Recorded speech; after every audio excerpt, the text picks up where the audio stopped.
I've been feeling so down, yeah. Can you tell me why? Can you tell me why? Assalamualaikum warahmatullahi wabarakatuh. Perkenalkan, nama saya Firman Ansori dari 10A SMA 1 Cisalak. Saya akan mempresentasikan tugas biologi tentang sejarah penemuan virus. Saya akan menyampaikan tentang pengertian virus, asal-muasal virus, dan kesimpulan virus menurut para ahli. Pengertian virus. Kata virus berasal dari bahasa Latin yaitu virion, yang artinya adalah racun. Virus itu sendiri selalu mengalami perkembangan dari waktu ke waktu sehingga bisa dibilang sulit sekali mati atau hilang. Bahkan, tak menutup kemungkinan akan muncul virus-virus baru yang terkadang bisa saja membuat manusia atau makhluk hidup lainnya sakit. Virus adalah organisme terkecil di dunia yang dapat menginfeksi makhluk hidup, mulai dari manusia, hewan, tumbuhan, jamur, bahkan bakteri.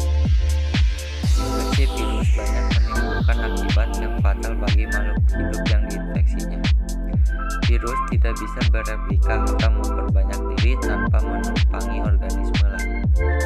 Karena itu, virus diklasifikasikan sebagai organisme yang bersifat parasit atau merugikan.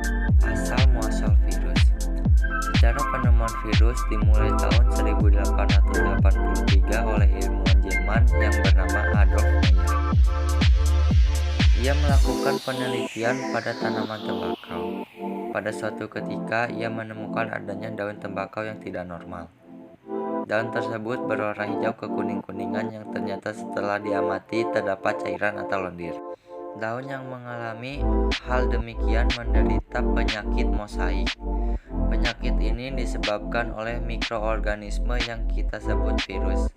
Penyakit mosaik ini menyebabkan pertumbuhan tembakau menjadi terhambat dan daunnya berwarna belang-belang. Menurut Meyer, penyakit mosaik pada daun tembakau tersebut dapat menular. Hal ini dibuktikan dengan menyemprotkan ekstra daun tembakau yang telah tertulari penyakit mosaik ke tanaman tembakau yang masih normal. Setelah diamati, ternyata daun yang semula normal tersebut menjadi berwarna hijau kekuning-kuningan. Setelah dilakukan penelitian, penyebab penyakit tersebut adalah mikroba yang kecil sekali dan hanya dapat dilihat dengan menggunakan mikroskop elektron.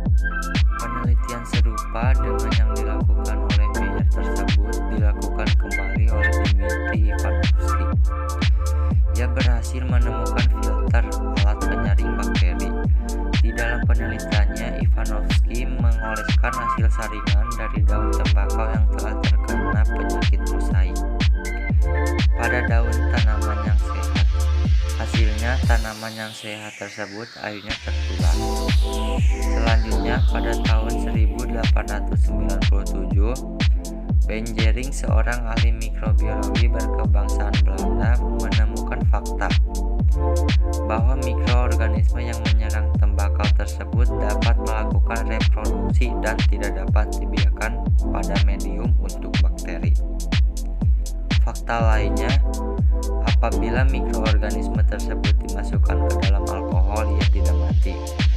Tetapi pada waktu itu, Benjering belum berhasil menemukan struktur dan spesies mikroorganisme tersebut.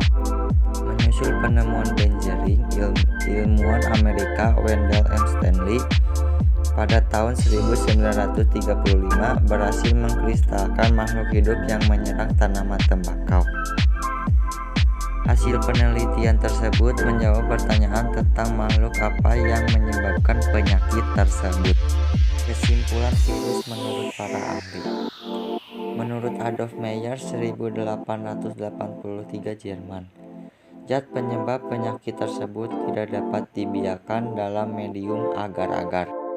Menurut Dmitri Ivanovsky 1892 Rusia, ia mencoba menyaring getah tanaman yang sakit dengan filter bakteri sebelum disemprotkan ke tanaman sehat. Hasilnya tanaman sehat tetap tertular. Ia menyimpulkan bahwa ada partikel yang lebih kecil lagi dari bakteri yang lolos saringan yang menularkan penyakit.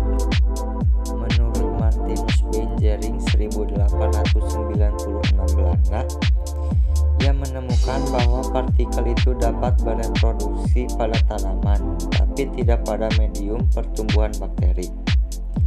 Ia menyimpulkan bahwa partikel itu hanya dapat hidup pada makhluk hidup yang diserangnya. Menurut Wendell Stanley 1935 Amerika, ia berhasil mengkristalkan partikel tersebut. Partikel mikroskopis itu lalu dinamai TMV atau tobacco mosaic virus. Saya akhiri presentasi yang saya sampaikan, semoga bermanfaat. Kesepian tanpa kekasih, cukup sekian dan terima kasih.